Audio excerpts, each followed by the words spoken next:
इस वीडियो में हम डिस्ट्रीब्यूशन ऑफ इलेक्ट्रॉन यानी इलेक्ट्रॉन का डिस्ट्रीब्यूशन कैसे रहता है एटम्स के अंदर ये जानेंगे। As per Bohr's atomic model, electrons revolve in stable shells. अब जो बोर्स एटॉमिक मॉडल हमने देखे जिसके अंदर इलेक्ट्रॉन जो है ये न्यूक्लियस के सराउंडिंग में अलग अलग ऑर्बिट में यानी अलग अलग शेल में क्या करते रिवॉल्व होते रहते। These shells have a defined energy. Definite energy.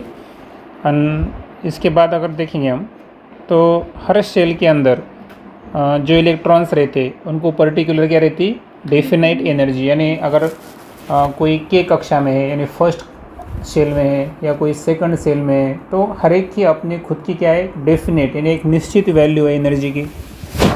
The shell nearest to the nucleus is called the first shell.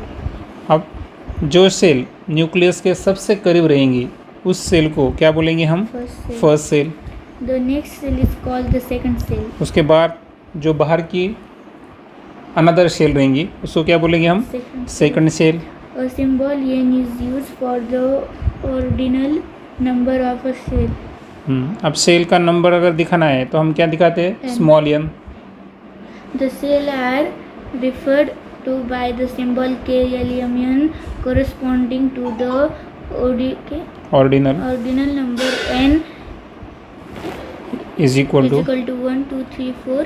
The maximum number of electron a cell can contain is obtained by the formula 2n square। अब देखो जो sales है उसको representation कैसा करने का। मान लो अगर एक नंबर की सेल है तो उसको कौन सा अक्षर वापरेंगे हम के। जो सेकंड नंबर की सेल है उसको एल, थर्ड नंबर की सेल रहेंगी एम और फोर्थ नंबर की रहेंगी एन। और इसमें सबसे जो नियरेस्ट सेल है किसके न्यूक्लियस के फर्स्ट सेल वो कौन से रहेंगी के, उसके आउटर की एल। ऐसा इस तरीके से अब एक शेल में कितने इलेक्ट्रॉन बैठते हैं तो उसका फॉर्मूला क्या है 2n स्क्वायर। अब ये फॉर्मूला कैसा है मैं आपको समझाता। अब आपको ये ढूंढना है कि के कक्षा है, एल है, एम है और एन है बराबर। अब ये कक्षा में अगर देखेंगे हम तो के कितनी कक्षा है पहली, एल सेकंड, एम थर्ड और एन फोर्थ। अब आपके मन में सवाल आएगा कि कौन सी कक्षा में कितने इलेक्ट्रॉन मैक्सिमम कितने इलेक्ट्रॉन बैठ सकते। तो फार्मूला क्या है 2n स्क्वायर। अब के कक्षा के लिए जो ऑर्डिनल नंबर था वो कितना था 1। अब क्या करेंगे हम अब के लिए हम फॉर्मूला ढूंढ रहे समझो बराबर। ये 2 को 2 लिखेंगे हम। एन की कीमत हमें कितनी डालनी है 1 डालनी ना के कक्षा के लिए। अभी हम किसके बारे में ढूंढ रहे हैं आप एक याद रखो कि जो पहला है तो हम के कक्षा में कितने इलेक्ट्रॉन हैं ये क्या कर रहे हैं सर्च कर रहे हैं। तो फार्मूला क्या लिया हमने 2n स्क्वायर। अब n की कीमत हमें के लिए कितनी डालनी है 1 डालनी है। तो 2 इंटू 1 का क्या करना है हमें स्क्वायर। 2 इंटू 1 का स्क्वायर कितना होता है 1 और आंसर कितना आया 2। इसका मतलब के कक्षा में मैक्सिमम कितने इलेक्ट्रॉन एडजस्ट हो सकते हैं 2 इलेक्ट्रॉन एडजस्ट हो सकते हैं। उसके बाद सेकंड फार्मूला जो है तो ऑर्डिनल नंबर जो एल कक्षा के लिए है वो कितना है एल कक्षा के लिए ऑर्डिनल नंबर कितना है 2 है। अब फार्मूला कौन सा रहेगा 2n स्क्वायर बराबर इज इक्वल टू अभी n की कीमत कितनी डालना है आपने 2 डालना है। n की कीमत कितना डालना है 2 क्योंकि l कक्षा का ऑर्डिनल नंबर कितना है 2 है।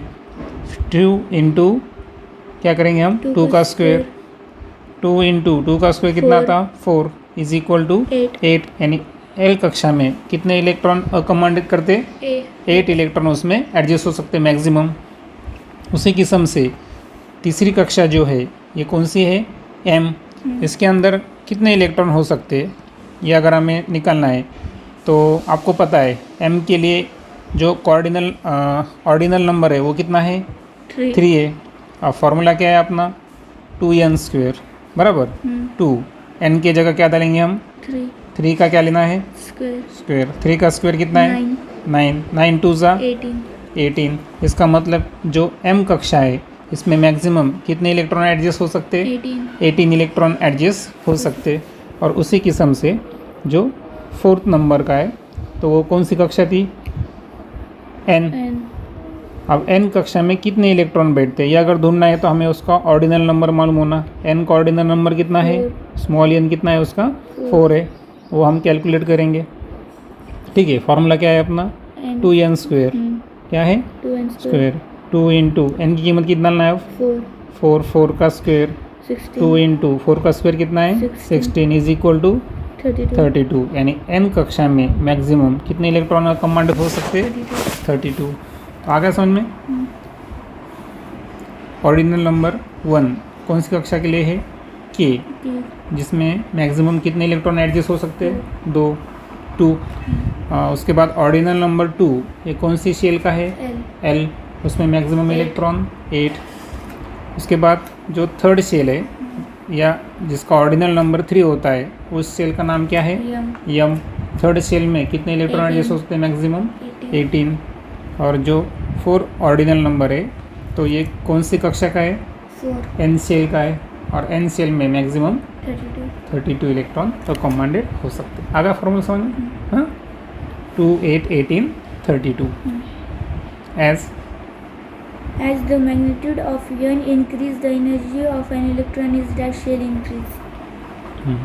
यानी n की वैल्यू जितनी बढ़ती जाएंगी उतनी उसकी एनर्जी ऑफ इलेक्ट्रॉन जो है उस सेल में की क्या होती जाएंगी? Increase. इंक्रीज होती जाएंगी। आ रहा है समझ में?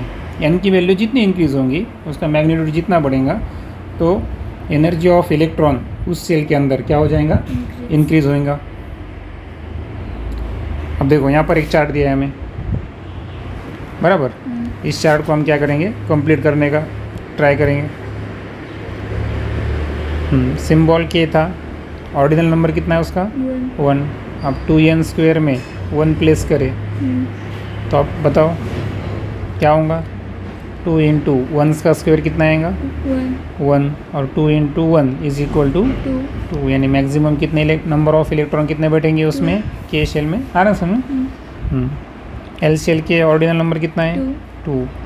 क्या आएगा फिर यहाँ? 2 into 2 square, square is equal to 2 into 4, 4 is equal to 8, 8 electron का कमांड करेंगे। एम में 3, ऑर्डिनल नंबर 3 into नहीं 3 नहीं 2 into हाँ 3 square, 3 का स्क्वेयर 2 इंटू 9, 9 18, 18 इलेक्ट्रॉन।